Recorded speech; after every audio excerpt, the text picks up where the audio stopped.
우리 하나님 말씀은 출애굽기 19장 1절부터 6절까지입니다. 출애굽기 19장 1절부터 6절까지 교독하시겠습니다. 이스라엘 자손이 애굽 땅을 떠난 지 3개월이 되던 날 그들이 시내 광야에 이르니라. 그들이 르비딤을 떠나 시내 광야에 이르러 그 광야에 장막을 치되 이스라엘이 거기 산 앞에 장막을 치니라. 모세가 하나님 앞에 올라가니 여호와께서 산에서 그를 불러 말씀하시되 너는 이같이 야곱의 집에 말하고 이스라엘 자손들에게 말하라. 내가 애굽 사람에게 어떻게 행하였음과 내가 어떻게 독수리 날개로 너희를 업어 내게로 인도하였음을 너희가 보았느니라. 세계가 다 내게 속하였나니 너희가 내 말을 잘 듣고 내 언약을 지키면 너희는 모든 민족 중에서 내 소유가 되겠고 너희가 내게 대하여 제사장 나라가 되며 거룩한 백성이 되리라. 너는 이 말을 이스라엘 자손에게 전할지니라. 아멘. 십계명은 하나님의 사랑이다라는 제목을 가지고 이 시간 함께 말씀을 나누도록 하겠습니다. 십계명이 왜 사랑일까요? 얼핏 보면 그것이 어떻게 우리에게 부담이 되고 또 어떤 고난이 될 수 있는 그러한 것으로 보일 수 있는데요. 이스라엘 백성들은 광야의 시간을 오늘도 본문에도 보면 이와 같이 시내 광야에 이르렀다라고 이렇게 말씀을 하고 있죠. 그들이 애굽에서 출발하는 그때로부터 그들은 광야의 시간을 걸어갔었고 또 그들이 모든 가나안 땅에 들어가는 그 모든 시간까지 모두가 그들의 삶은 광야의 삶이었습니다. 그래서 그들은 오늘 보니까 3개월 걸렸다 이렇게 말씀하고 있는데 애굽 땅을 떠난 지 1절에 보니까 3개월 됐다라고 이렇게 말씀을 하고 있어요. 우리가 생각하는 3개월과 같지는 않았을 겁니다. 왜냐하면 너무나도 이들에게는 많은 일들이 일어났어요. 애굽을 홍해를 건너는 역사도 있었고 또 물이 없어서 정말 물 때문에 하나님을 원망하기도 하고 또 이들은 이 3개월 안에 전쟁도 또 치르기도 했고요. 그러니까 이 짧은 시간 안에 수많은 일들이 있었기 때문에 그리고 더더욱 온다나 광야의 시간을 거쳐 간다라는 것, 광야의 시간을 걷는다라는 것은 이들에게는 굉장히 힘들고 버거운 그러한 순간입니다. 그렇기 때문에 이들은 지쳐 있었던 것이죠. 계속되는 광야의 삶에 이들은 지쳐 있었던 겁니다. 왜냐하면 이동을 해도 여전히 거기는 광야예요. 좀 나을까 싶어서 그들이 걸어간다 할지라도 여전히 그곳은 또 광야입니다. 그러니까 이스라엘 백성들이 가나안 땅에 들어갈 때까지 그들이 끝없이 정말 지겹도록 그들이 걸었던 것이 바로 광야의 삶인 것이죠. 그러니까 고통스럽고 고난의 때가 계속되었다라는 겁니다. 오늘 이 신앙도 마찬가지인 것 같아요. 어떤 사람들은 그렇게 이야기하기도 합니다. 예수 믿으면 잘 됩니다. 예수 믿으면 형통합니다. 예수 믿으면 복 받습니다. 물론 여러 가지 우리가 누리는 복이 분명히 있습니다. 그렇지만 예수 믿으면 세상 사람들에 비해서 우리가 모든 것들이 뛰어나고 훌륭하고 좋아진 것다라는 것, 우리가 광야의 삶을 살펴보면 결코 그렇지 않다라는 것이죠. 그러니까 혹 우리가 그런 것에 우리가 미혹되어서는 안 된다라는 겁니다. 예수 믿는데 왜 이렇게 내가 힘들지? 예수 믿는데 왜 이렇게 되게 고난이 있고 어려웠고 힘든 일만 닥치는 거지? 우리가 예수 믿어도요 병 들 수 있습니다. 예수 믿어도 사업이 망할 수 있어요. 예수 믿어도 우리의 일이 험난하고 고통스러울 수 있습니다. 광야라고 하는 것은 뭐냐면 고난의 연속이라고 하는 것이죠. 광야라고 하는 것은 바로 그겁니다. 형통함, 좋은 일보다는 어떻게 보면 고난의 연속인 것이죠.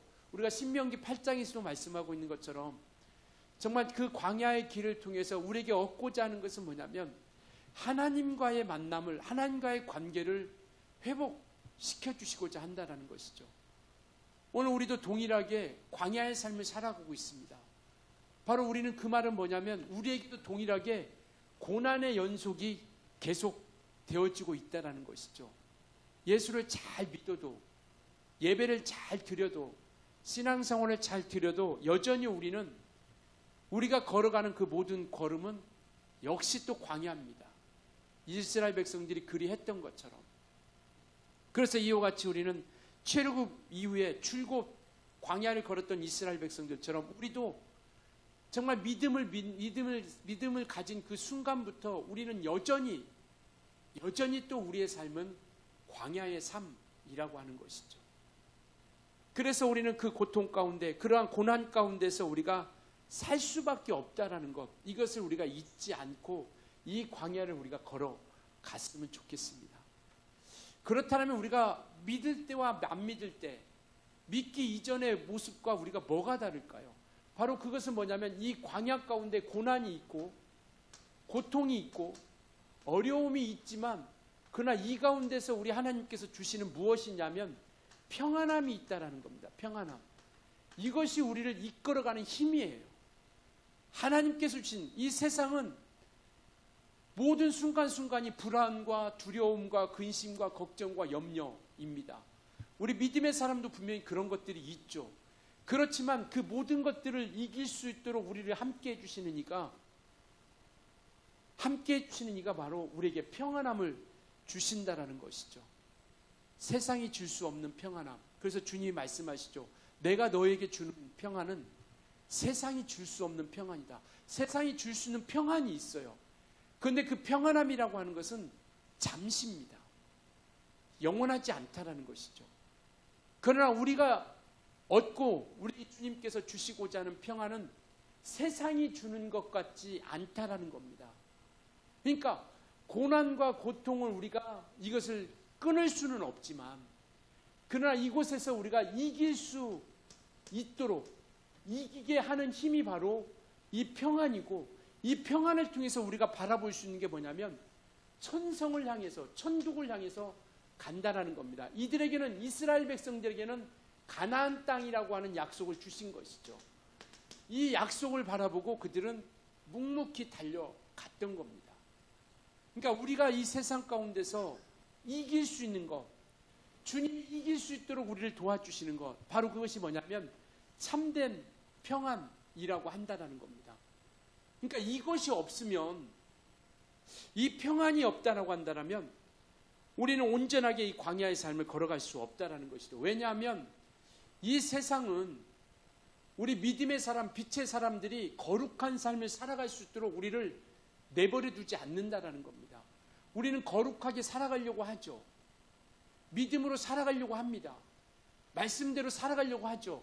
그런데 이것이 어려운 것은 뭐냐면 이 세상에서 악한, 그리고 세상 신들이 미혹해하는 것들이 우리가 거룩하게 살아갈 수 못하도록 끝없이 우리를 방해하고 있다는 겁니다.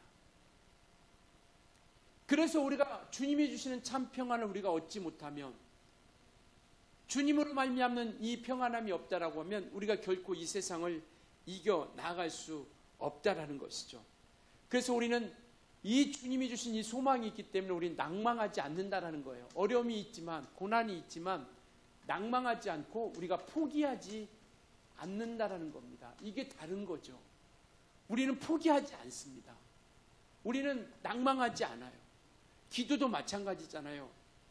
정말 기도도 너희가 낭망하지 말고 포기하지 말 것은 뭐냐면 주님께서 그걸 통해서 끝까지 간구하고 부르짖는 그 모든 인생들 가운데서 하나님께서 응답해 주시겠다라는 것이죠. 그러니 우리가 기도라는 것도 헛되지 않는다라는 것. 바로 믿음은요, 끝까지 신뢰하고 나가는 겁니다. 우리 환경은, 우리 상황은 우리가 생각했던 것 같지 않다 할지라도 우리는 그 믿음을 통해서 끝까지 그 천성을 향해서 우리가 나아가는 것. 결국 이 광야의 삶이 절망과 낭망이 되지 않는 이유는 뭐냐면 영원한 안식이 있기 때문에요. 이 세상의 끝이 아니라 영원한 안식이 있다라는 것. 그래서요, 믿음은 자꾸 천국을 보게 만드는 겁니다. 그러나 믿음이 아닌 것은 뭐냐면 자꾸 이 땅만 바라보게 만들어요. 현실만 바라보게 만드는 겁니다. 상황만 바라보게 만들죠. 베드로가 무리를 걷기 시작합니다. 근데 성경은 뭐라고 말씀하고 있냐면 베드로가 물에 빠지는데 무엇을 보고 빠졌느냐? 무엇을 보고 빠졌다고 그래요? 무엇을 보고 빠졌다고 합니까? 바람을 보고 빠졌다. 바람이 눈에 보이나요?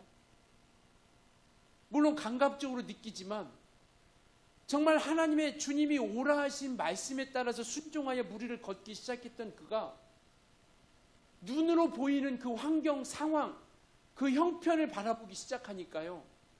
물에 빠지기 시작하는 거예요. 이게 우리에게 시사하는 바가 뭘까요?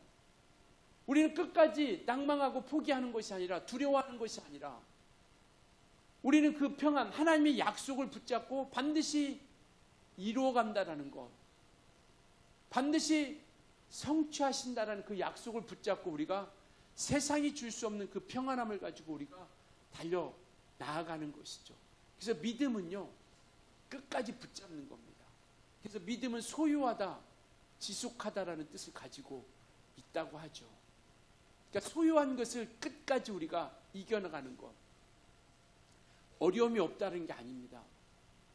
아픔이 힘듦이 없다라는 게 아니에요.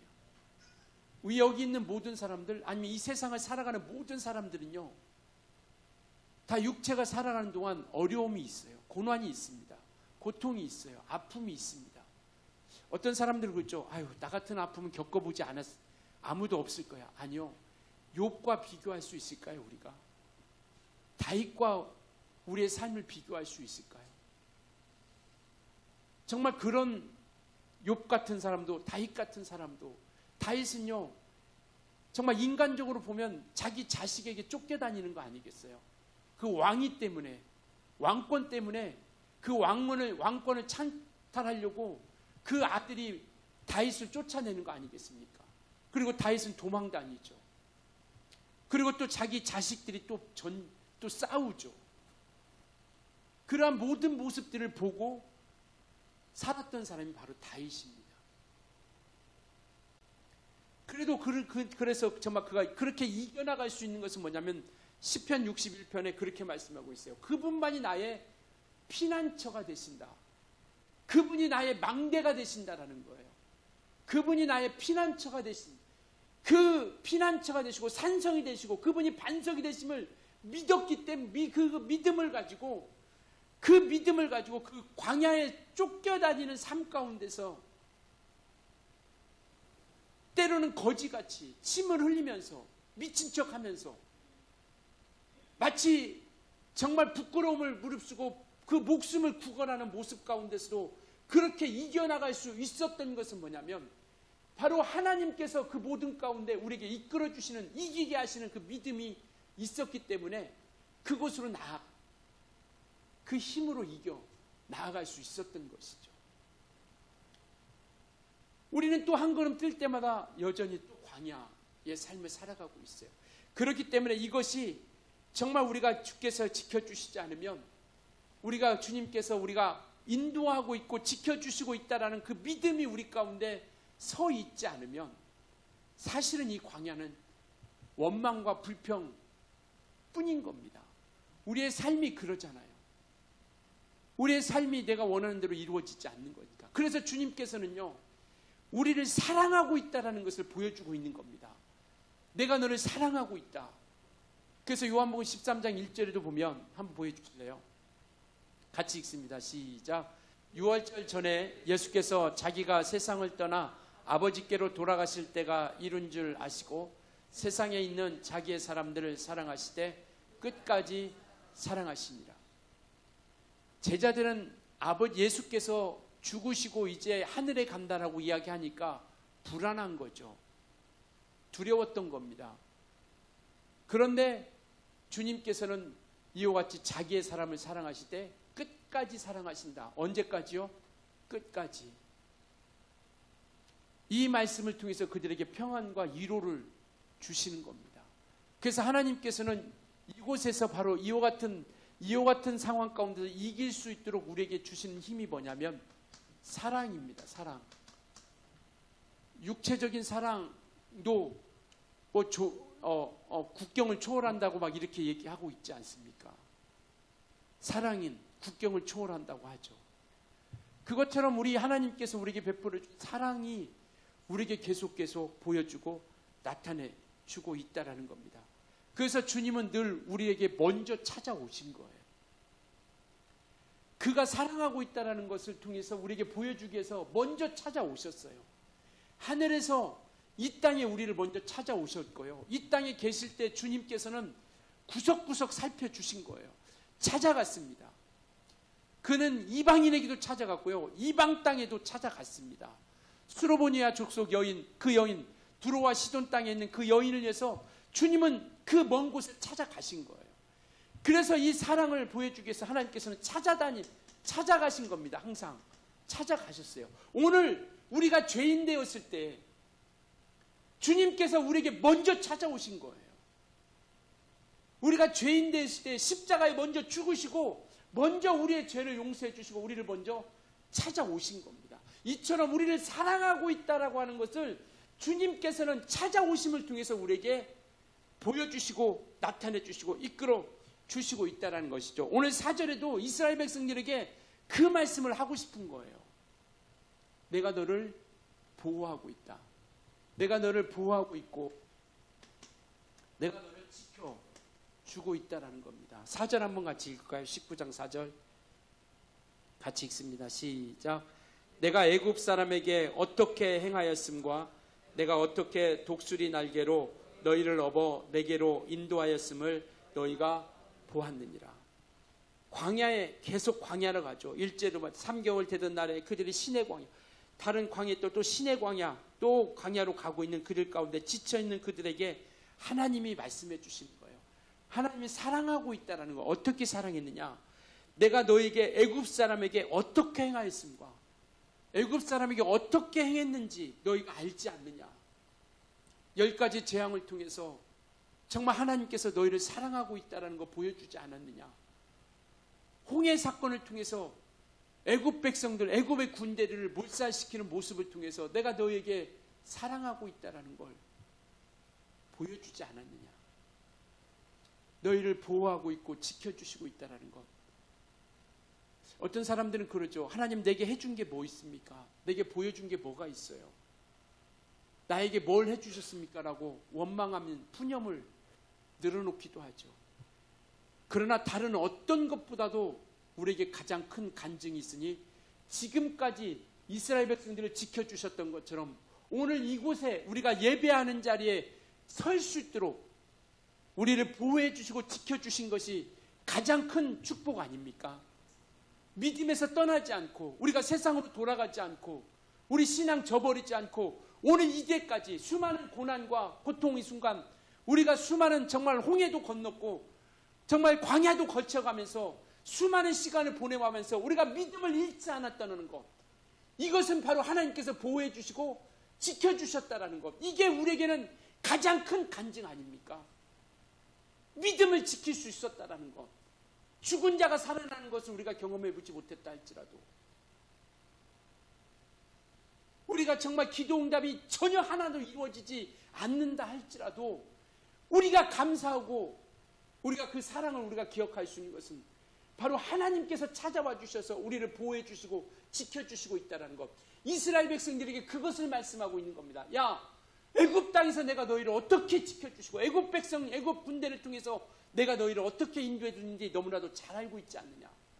마치 독수리가 날개를 펴서 그곳에 업어 키우는 것처럼 독수리는 그 새끼를 낳으면 그 날개를 통해서 업어서 날리고 그 다음에 정말 그것을 보호하고 지켜주고 또 그 새끼가 이런 다른 것에 잡혀먹지 않도록 그렇게 날개를 통해서 이동하고 보호해주고 나아간다. 우리가 영상 그런 우리 동물의 왕국 이런 거 보면 정말 새끼 훈련할 때도 그러잖아요.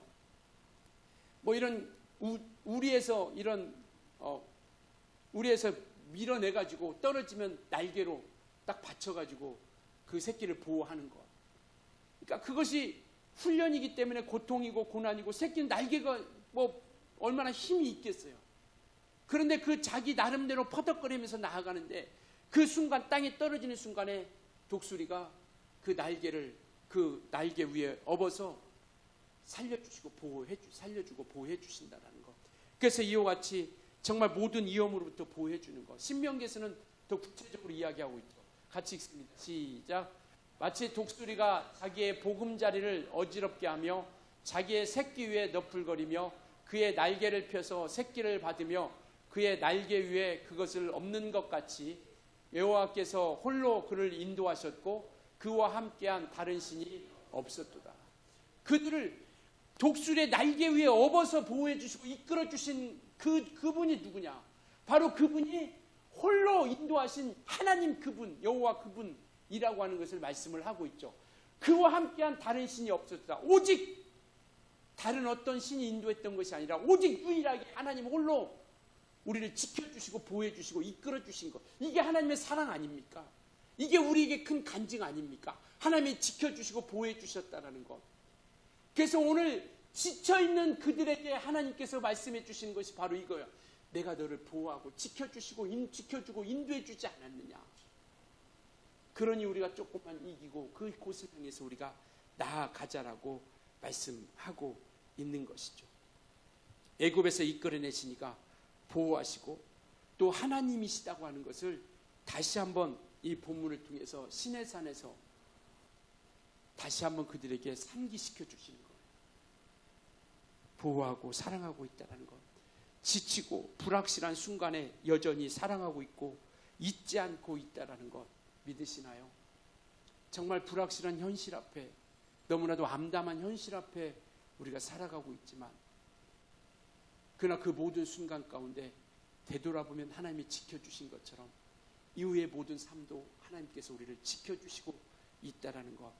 오늘 우리는 이와 같이 광야의 삶을 살아가고 있지만 하나님이 지켜주시고 보호해주시고 이끌어주신 우리를 정말 이끌어주시고 보호해주시고 우리의 목자가 되신 이가 바로 예수님이시다라는 겁니다. 바로 그분은 우리를 홀로 두지 않는다라는 것. 요한복음 14장 같이 읽습니다. 시작.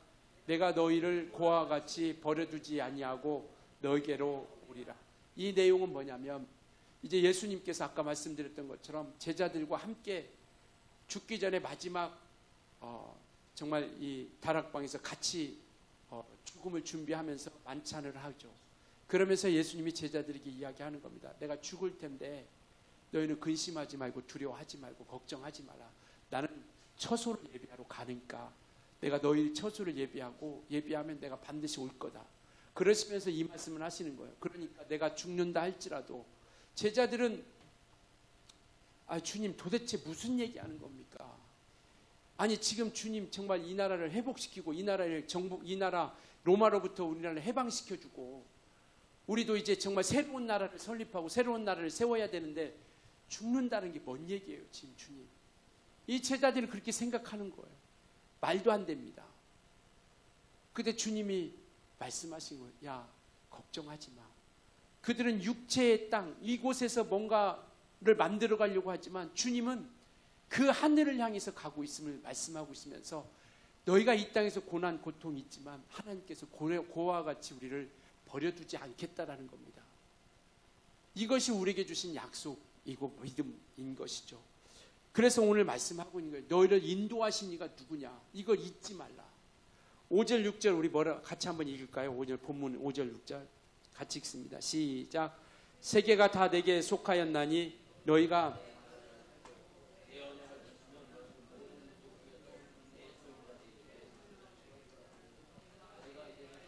제사장 나라가 되며 거룩한 백성이 되리라. 너는 이 말을 이스라엘 자손에게 전할지니라. 그러니까 하나님께서 모세에게 주시는 말씀입니다. 이 모든 세계가 내게 속해 있다. 바로 뭐냐면 그분이 창조주라는 겁니다. 그분이 모든 세계가 그분에게 속해 있다라고 하는 것은 뭐냐면 그분이 다스리고 주관하고 이끌어가는 그 모든 만물을 창조하신 이가 바로 하나님이시다라는 것. 그러니 그가 창조하셨기 때문에 그 모든 만물이 누구에게 속해 있다? 하나님께 속해 있다라는 것. 그리고 하나님 뭐냐면 그 모든 만물을 주관하시는 이가 누구냐? 바로 하나님이시다라는 것. 이걸 가르쳐 주는 겁니다. 야, 너를 창조하고 이 모든 것들을 주관하고 다스려 주시는 하나님, 내가 너와 함께 있을 거고 바로 그가 바로 너희를 제사장 나라가 되게 해주시겠다는 거예요. 제사장 나라가. 이는 뭐냐면 이 하나님께서 너희를 향한 꿈이 뭐냐? 제사장 나라를 만들어 간다라는 거예요. 너희는 하나님의 꿈이라는 거예요. 하나님의 꿈. 이스라엘 너희 백성들은 광야 때문에 지쳐 있지만 그러나 내가 너를 사랑하고 있고 바로 나는 창조주요 주관하신 분으로서 이 모든 것들을 통치하는 하나님이시다. 그리고 내가 너희를 향한 꿈이 있는데 바로 제사장 나라가 되는 것이다. 이게 출애굽의 이유죠. 이스라엘 백성을 선택한 이유입니다. 이것을 제사장 나라를 하기 위해서. 제사장 나라가 뭡니까? 하나님의 거룩하신 하나님과 이 세상, 이 정말 하나님 앞에 이 세상 나라의 백성들을 하나님께로 인도하기 위해서 이 이스라엘 백성을 중재자로 삼겠다라는 거예요. 중재자로. 왜? 이 세상은 알지 못하니까, 하나님을 알지 못하니까 하나님께서 이스라엘 백성들을 선택하여 이들에게 하나님을 나타내고 하나님을 보여주고 하나님의 영광을 보여줌을 통해서 이들이 하나님께로 돌아오게 하는 중재의 역할을 하는 것이 바로 제사장 나라인 것이죠. 바로 하나님의 꿈이 있다라는 것을 이야기하고 있는 겁니다. 야, 힘들지. 그러나 나는 너희에게 향한 꿈이 있어. 오늘 우리에게 말씀하고 있는 거예요. 야, 내가 너희에게 향한 꿈이 있다. 꿈. 너희를 통해서 내가 이루고자 하는 것이 있어. 바로 우리를 통해서 정말 세상에 많은 자들이 주께 돌아오기를 위해서 우리에게 향한 꿈을 가지고 있다라는 거예요. 그러니 우리가 얼마나 귀하고 소중하고 가치가 있는 존재라고 하는 것을 말씀을 하고 있습니다. 바로 우리 인도하신 이가 그 하나님이시다는 것. 그래서 우리에게 말씀을 주시는 겁니다. 언약을. 우리에게 향한 우리를 사랑하기 때문에 하나님께서 언약을 주시는 거예요. 오늘 그 언약을 통해서 우리에게 말씀하시죠. 순종하면 언약을 지키면 민족 중에서 내 소유가 되게 해주시겠다. 그러니까 언약을 통해서 그의 소유를 만드는 겁니다. 소유. 그러니까 여기서 5절에 보니까 언약을 지키면 너희 민족 중에서 내 소유가 되겠고라고 이렇게 말씀하고 있죠. 그의 소유가 된다는 건 뭐냐면 그의 것이 된다라는 거예요. 그의 것. 하나님의 것이 된다라는 거예요. 이 말은 뭐예요? 하나님께서 책임져 주시겠다라는 거예요. 하나님께서 끝까지 책임져 주시고 이끌어 주시겠다라는 것을 말씀을 하고 있습니다. 그러니까 이 언약을 통해서 이 언약 가운데 거하면 내가 내 소유가 되게 하는데 내 소유가 됐다는 것은 끝까지 하나님께서 책임져 주시겠다는 거죠. 하나님의 백성이기 때문에 우리가 자녀들을 낳죠. 이제 낳았으니까 네가 알아서 살아라 라고 하는 게 아니잖아요. 부모는 책임이 있잖아요. 그들을 양육해야 할 책임이 있고 그들을 정말 키워야 할 책임이 있고 그들을 가르쳐야 할 책임이 부모들에게 있는 거예요. 자녀만 낳는다고 끝나는 게 아니라 하나님께서도 그들을 이끌어내신 것에 대한 책임을 지겠다는 거예요. 너희는 내 거야. 내 소유야. 내가 너를 책임질 거야. 그러시면서 이제 그 약속, 언약이라고 하는 것을 그들에게 주시는 겁니다. 왜? 살아갈 수 있는 길을 우리에게 나아가고 있는 거죠. 이렇게 사랑하고 있다라는 것. 내가 이렇게까지 사랑하고 있다라는 것, 언약. 우리가 서두에도 말씀드린 것처럼 그게 무슨 사랑이야. 무슨 십계명이 무슨 사랑이냐. 그 계명이 우리에게 힘들고 고통스럽게 우리가 그 언약을 통해서 정말 우리가 그 관계를 또 우리가 그 언약을 통해서 볼 때는 십계명이 융통성도 없고 융통성도 없는 거죠. 그리고 정도 없고 무정한 것 같이고 그리고 정말 어떤 고통을 주는 마치 그러한 것들 같이 생각될 수 있는 거죠. 그러나 이들은요, 광야를 나오는 순간 이들은요, 갓 태어난 아기와 같은 겁니다. 그러니까 하나님의 말씀, 하나님의 인도함 받아서 나오긴 했지만 하나님이 어떤 분인지를 알지 못하는 거예요. 우리가 어떻게 하나님께 속하고 어떻게 하나님을 기쁘시게 하고 어떻게 해야 하나님의 백성으로 살아갈 수 있는 것인가? 하나님의 백성으로 삼아주셨는데 어떻게 해야지 하나님의 백성으로 알지를 못하는 거예요. 어떻게 살아가야 되지? 어떻게 우리가 하나님의 백성으로서 어떻게 살아가야 되는지를 알지 못하는 거죠. 그러니까 광야에 나왔다는 것은 정말 하나님께서 그 어떻게 살아갈지를 모르는 백성에게 이 언약이라고 하는 것, 이 계명이라고 하는 것, 이 계명, 율법이라고 하죠. 이 율법을 통해서 하나님께 백성으로 살아갈 수 있도록 그 길을 열어주신 거예요. 바로 그가 이것을 길을 열어주시고 이와 같이 그에게 온전히 나아갈 수 있는 그 길을 열어주시고 하나님께서 바라시는 대로 온전히 나아가게 해주신 겁니다. 그러니까 이와 같이 애굽에서 해방되었지만 영적으로 갓 태어난 애기이기 때문에 어떻게 거룩한 백성으로서 살아갈 수 있는 것을 알지 못하는 거죠. 우리가 예수 믿고 처음 교회 다니고 이제 정말 구원받고 신앙생활 하는데 그 다음 어떻게 살아가는 거야. 그래서 우리가 그렇게 많이 의구심을 갖잖아요. 야, 어떻게 살라고. 신앙생활을 어떻게 하는 건데. 알지 못하잖아요. 그래서 하나님께서 이 언약을 주심을 통해서 야, 하나님이 기뻐하시는 것, 하나님이 좋아하시는 것, 우리가 거룩한 하나님의 백성이 되려면 이렇게 살아야 된다 라고 하는 것을 통해서 그 길을 보여주신 거죠. 천국에 가려면 누구를 통하여 가야 됩니까? 어떤 길을 통해서 가야 돼요? 예수 그리스도라는 길을 통해서 가는 겁니다. 이 길을 열어주신 거예요. 이 길을 완전히 정말 16차선 포장도를 활짝 열어놓으신 거예요. 그래서 누구라도 예수라고 하는 길을 통해서 통과할 수 있도록. 그래서 우리가 하나님의 백성으로서 우리가 지금 전혀 알지 못하는, 그들이 어떻게 살아갈지를 알지를 못하는 거예요. 하나님이 뭘 원하는지를 알지 못하는 겁니다. 그러니까 이 언약 계명을 통해서 하나님이 좋아하고 하나님이 싫어하는 것, 우리가 어떻게 하나님의 백성으로서 살아가야 되는지. 그래서 우리가 자녀들이 양할 때 야, 이거 하면 안 돼. 야, 거짓말하면 나쁜 거야. 남의 훔치는 건 나쁜 거야. 애들한테는 하지 말아야 될 게 너무 많아요. 이것도 하면 안 되고 저것도 하면 되고 야, 먹으면 안 되고 이건 입으로 들어가면 안 되고 안 되는 게 너무나도 많아요. 왜? 그들은 스스로 판단할 능력이 없기 때문에, 알 수 없기 때문에 그렇게 하나씩 하나씩 가르쳐 주는 겁니다. 이스라엘 백성도 우리도 믿음 안에 들어와서 갓 태어난 아기가 되었기 때문에 우리가 어떻게 해야 하나님의 백성으로 거룩하게 살아갈지를 몰라요. 그렇기 때문에 말씀을 통해서 우리에게 보여주신 거예요. 그래서 십계명이 사랑이라는 거예요. 우리가 살아갈 길을, 그 길을 열어주셨으니까. 그러니 이것이 우리에게 어떤 부담과 어떤 무정함, 이런 것이 아니라, 융통성이 없는 것이 아니라 우리가 살아갈 수 있는 길을 우리에게 열어주시고 이끌어 주신다는 것을 말씀을 하고 있죠. 사람으로, 하나님의 백성으로서, 하나님의 사람으로서 우리가 온전히 만들기 위해서 그들에게 십계명을 우리에게 허락해 주신 것이죠. 오늘날 우리에게는 진리의, 성령의, 생명의 진리를 우리 가운데 주신 겁니다. 야, 하나님의 자녀로서는 이렇게 살아야 돼. 그래서 마태복음 5장, 6장, 7장 우리가 예수님의 율법이라고 하잖아요. 예수님의 말씀. 야, 하나님이 기뻐하시는 길 살려면 이렇게 살아야 돼. 그래서 말씀을 통하여 언약을 통해서 그들과 관계하는 겁니다. 아브라함을 통해서 관계했던 그 언약의 관계를 다시 한번 이 계명을 통해서 그들과 관계를 하는 거예요.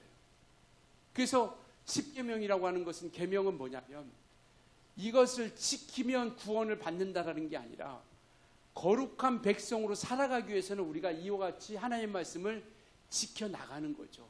이게 하나님의 자녀가 된 이들이, 하나님의 사람이 된 이들이 어떻게 살아갈지를 가르쳐주고 있는 겁니다. 십계명 지키지 않는다고 구원받지 못한다는 게 아니라, 구원의 조건이 아니라, 구원의 조건은 뭐예요? 구원의 조건은 뭡니까? 예수 그리스도 한 분뿐이에요. 예수의 피, 예수의 이름, 이게 구원의 조건이에요. 그 외에 다른 어떤 것, 다른 복음, 다른 예수, 다른 구원 있나요, 없나요? 천하에게 정말 구원 얻을 만한 다른 이름을 주신 적이 없다라고 말씀하고 있죠. 구원의 조건은 오직 예수의 이름과 예수의 피의 능력입니다. 그렇다면 이제 우리가 구원받은 자로서 하나님의 백성으로서 살아가기 위해서 이와 같이 믿음을 우리에게 허락해 주셨습니다. 오늘은 우리가 십계명은 하나님께 대한 계명, 하나님께 대하여 우리가 1계명부터 4계명을 우리가 대신계명이라고 하고 있고, 백성 상호 간에 지키는 계명이 우리가 5계명부터 10계명입니다. 이것을 우리가 대인계명이라고 이렇게 하죠. 그러니까 하나님께 대한 계명. 오늘은 이 부분을 잠깐 살펴보려고 합니다. 첫 번째가 뭐나요? 첫 번째 10계명 중에 첫 번째가 뭐예요? 20장 3절이요. 20장 3절. 나 외에 다른 신들을 내게 두지 말라. 그러니까 아담과 하와가 하나님같이 되리라고 하는 죄로 인하여 그들 가운데 들어왔던 것을 이제 다시 한번 이 10계명을 통해서 원래 자리로 돌려놓는 거예요. 하나님같이 될 수 있는 자는 아무도 없다. 그런 것을 이야기하고 있고, 두 번째 계명은 뭡니까? 4절에 우상을, 간단하게 하면 우상을 만들지 말라라는 거예요. 하나님 외에 그곳에 하나님 외에 그 마음 가운데 신격화하는 그 모든 욕망, 그러니까 구원해 주시겠다라고 하는 무언가를 구원을 얻고자 하는 다른 것으로 어떤 것으로 위로를 받고자 하는 것, 섬길 대상을 만드는 것, 이게 우상이에요. 지난주 우리가 말씀드렸잖아요. 하나님 외에 또 다른 마음을 우리 가운데 품게 하는 것, 그것이 바로 우상이라는 겁니다. 이 두 가지를 통해서 우리에게 보여주신 게 뭘까요? 나 외에 다른 신을 만들지 말라고 했고, 우상을 만들지 말라. 그분만이 우리의 으뜸이 되신다라는 겁니다. 이 말은 뭐예요? 으뜸이라는 건 뭐냐면 처체가 된 거예요. 우두머리. 국어사전에 찾아오면 이것이 으뜸이라는 것은 뭐냐면 우두머리, 처체가 된다라는 것이죠. 그러니까 우리 주님이 다른 것 신을 섬기지 말고 우상을 만들어야 되지 말라는 건 뭐냐면 우리가 그분을 으뜸으로 섬겨야 된다는 거, 이걸 가르쳐주고 싶은 거예요. 그분만이 우리가 최고다. 제일 먼저 우두머리 첫째로 두는 것이 바로 우리 하나님이시다라는 거, 하나님의 백성으로서 우리가 살아가야 되는 거. 세 번째는 뭡니까? 세 번째 계명은 뭐예요? 여호와의 이름을 망령되이 일컫지 말라. 우리가 지난번에 작년에 우리가 10계명 자세히 했으니까 하나님의 이름을 망령치면 이때지만, 그러니까 하나님의 이름을 함부로 부르지 말라라는 거예요. 이 말은 뭐냐면 마치 하나님을 미신 섬기시듯이, 그 엘리야 선지자 때 바알산에서 이와 같이 갈멜산 전투가 일어나지 않습니까? 바알 선지자들과 엘리야 선지자가, 그때 이 열례가 나는 하나님의 이름을 부르는 건데 너희는 그럼 너희 신의 이름을 부르라. 그래서 하루 종일 아침부터 저녁까지 막 바알이여 막 부르잖아요. 그러니까 엘리야가 뭐라고 합니까? 야, 더 크게 부르라. 너희 신이 자나 보다. 피곤해서 너희 신이 힘들어서 너희 신이 자는가 보다. 그러니까 더 크게 불러라. 그러니까 막 더 크게 부르는 거죠. 그러니까 마치 하나님의 이름을 실체도 없는 것 마냥 마치 주문해 주듯이 그렇게 부르지 말라라는 거예요. 그러면 뭐냐? 우리는 그것이 살아계신 이름이기 때문에 그게 생명의 이름이라고 하는 것을 우리가 증거하고 전파하고, 기도하는 것도 마찬가지잖아요. 주문해 오는 게 아니잖아요. 들어주시는 이가 있고 그것을 통해서 약속하신 것이 있기 때문에 우리가 그 기도 그 앞에 간구하며 부르짖게 되는 것이죠. 이것처럼 하나님의 이름이라고 하는 것은 많은 사람들이 바로 우리가 예수 이름을 전하고 전투하고 나타내 줌을 통해서 그들이 하나님께로 돌아오게 하는 것, 이것이 올바르게 하나님의 이름을 사용하는 거예요.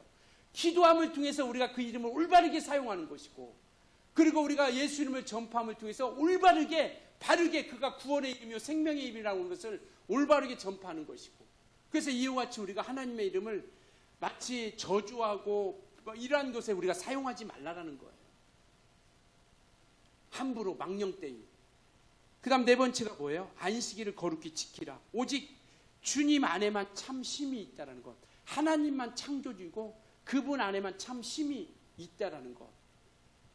이건 바로 그분의 이름이 높임을 받아야 된다는 겁니다. 그래서 3계명, 400계명을 통해서 우리에게 말씀하시고자 하는 건 뭐냐면 그분만이 높임을 받는 분이시다라는 거예요. 그분은 높여드려야 된다는 겁니다. 그분은 안식일도 그거잖아요. 안식일도 창조자를 기억하는 거 아니겠어요? 안식일이 마지막 주님께서 하나님께서 창조하신 것이 완벽하게 완전하게 이루어졌다라는 사실을 믿는 거 아니겠어요? 안식일이라고 하는 것은 하나님이 피곤해서 쉬셨다는 게 아니라 모든 창조가 완벽하게 마쳤다라는 거예요. 안식일이라는 것은. 그래서 하나님이 모든 창조를 완벽하게 마치고, 그리고 오직 예수 그리스도 안에서만 우리가 쉼을 얻을 수 있다는 것. 그래서 우리가 1계명, 2계명을 통해서 우리에게 보여주시고자 하는 것, 하나님 백성으로서 우리가 어떻게 그분의 이름을 우리가 높이고 으뜸으로 생각하고, 그리고 그분의 이름을 우리가 높이면서 나아가야 된다는 것, 이걸 통해서 우리가 하나님께 대한 계명을 우리에게 보여주고 나타내주고 있다라는 겁니다. 그러니 이제 우리가 어떻게 살아가야 할지를 알게 해주셨으니 우리가 하나님의 사람으로서 하나님의 백성으로서 우리가 예수께서 진리를 통하여 우리에게 가르쳐 주셨잖아요. 그래서 우리는 구원이 끝이 아니잖아요. 이제는 우리가 어떻게 살아가는 게 삶이 이제는 우리가 중요한 거 아니겠습니까? 신앙인으로서 믿음의 사람으로서 우리가 어떻게 살아가야 되는 건가? 그러니까 우리가 말씀을 보는 거예요. 왜?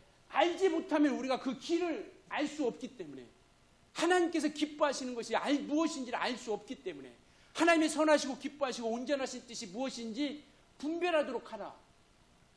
그러니까 내 마음대로 살아가는 거예요. 내 마음대로 신앙생활을 하는 겁니다. 내 생각, 내가 가지고 있는 지식, 내가 가지고 있는 상식 가지고 하나님을 판단해요. 하나님은 이렇게 돼야 된다. 하나님은 이런 하나님은 왜 이럴 때 역사하시잖아. 하나님은 왜 도와주시잖아요. 자기가 가진 상식 가지고 하나님을 판단하기 시작하는 거죠. 그런데 말씀을 통해서 우리에게 길을 열어주셨으니 그래서 우리가 말씀을 가까이 하는 겁니다. 그렇지 않으면 우리가 하나님의 길을 알 수 없기 때문에. 그러니까 많은 사람들은 이 길로 안 가잖아요. 왜? 좁고 협착하니까. 넓은 길로 가잖아요. 왜? 알지 못하니까.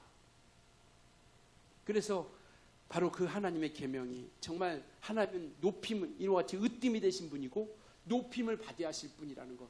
그래서 우리가 하나님을 섬기는 겁니다. 예배도 하나님을 섬기는 거예요. 예배도 하나님을 찬송하는 거예요. 그분의 이름을 높이는 거예요.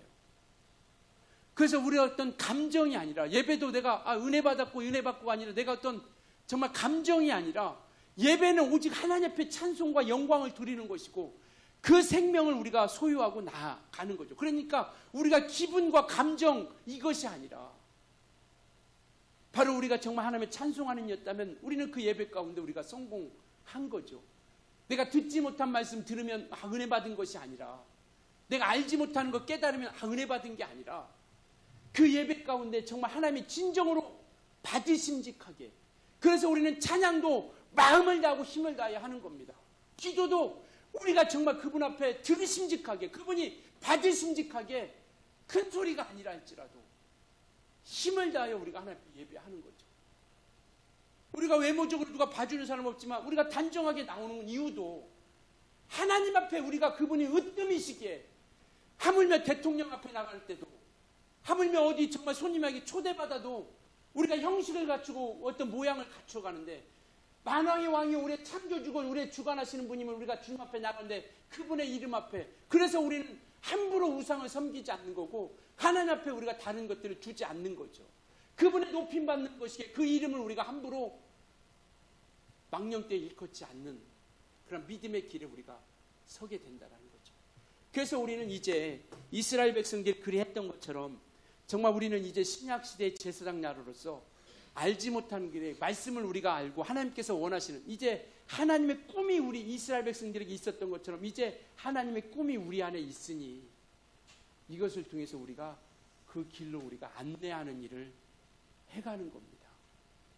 그래서 구원이 끝이 아니라 여기까지 우리가 안내하는 그 중재하는 일을 우리 모두가 이루어가기를 바라고 있죠. 주님이 우리를 향한 꿈입니다. 그래서 우리는 주님의 꿈을 이루어가는 교회라고 이렇게 우리가 목표로 삼지 않았습니까? 하나님을 기쁘시게 하며 교회 목표가 첫 번째가 하나님을 기쁘시게 하며 누구의 꿈을 이루어가는 교회? 주님의 꿈을 이루어가는 교회. 그래서 정말 이제 우리가 십계명을 주신 것이 바로 하나님의 사랑이라는 것, 하나님을 사랑하는 것. 그래서 이 네 계명은 하나님을 사랑하는 거예요. 하나님을 사랑한다라고 하면 이와 같이 그리고 다섯 번째부터 십계명은 이웃을 사랑하는 것을 보여주고 있는 것이고요. 이웃을 사랑하면 부모를 공경하는 것, 욕심내지 않는 것, 거짓말하지 않는 것, 남의 이웃 것을 탐하지 않는 것. 왜? 사랑하는데 남의 걸 훔쳐가요? 그게 사랑입니까? 부모를 하나님을 사랑한다고 하면서 다른 것을 품어요? 남편을 사랑한다고 하면서 다른 여자를 품어요? 다른 남자를 품어요? 아내를 사랑한다고 하면서 다른 여자를 품을 수 있나요? 그게 사랑인가요?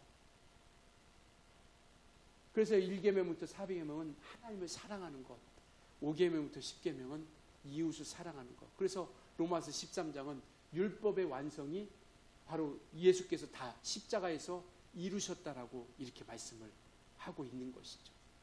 그러니 우리는 이제 주님께서 율법을 완성하셨기 때문에 우리는 그를 믿음으로 말미암아 우리가 하나님의 의에 연합된 자가 된 것이죠. 그래서 이제는 우리가 율법을 다 예수께서 이루셨기 때문에 우리가 10절을 보여주실래요? 넘겨서 10절. 사랑은 이웃에게 악을 행하지 아니하느니 그러므로 사랑은 율법의 완성입니다. 이 율법의 완성이 바로 사랑으로서 이루어지는 것. 하나님을 사랑하고 이웃을 사랑하는 것. 그래서 우리가 제사장 나라, 제사장으로서의 그 사명을 우리가 감당해야 되는 것이라고 하는 것을 말씀하고 있죠. 그래서 우리가 하나님을 사랑하는 데까지 우리가 이르고 정말 예수를 보여주는 향기가 있는 우리 모두가 되어줄 수 있기를 예수로 축원합니다. 예, 이 시간 같이 기도하실 때 하나님을 사랑하고 또 우리 인생들을 사랑하고 하나님을 영화롭게 하는 일에 그리고 하나님께로 안내하는 중재하는 일에 성령으로 우리를 붙들어 주시고 인도해 달라고 우리 간절한 마음으로 같이 기도합니다. 살아계신 하나님 아버지, 하나님께서 함께 해주시고 아버지 붙들어 주시고 인도하여 주시옵소서. 아버지 하나님, 우리가 믿음 안에서 하나님의 사랑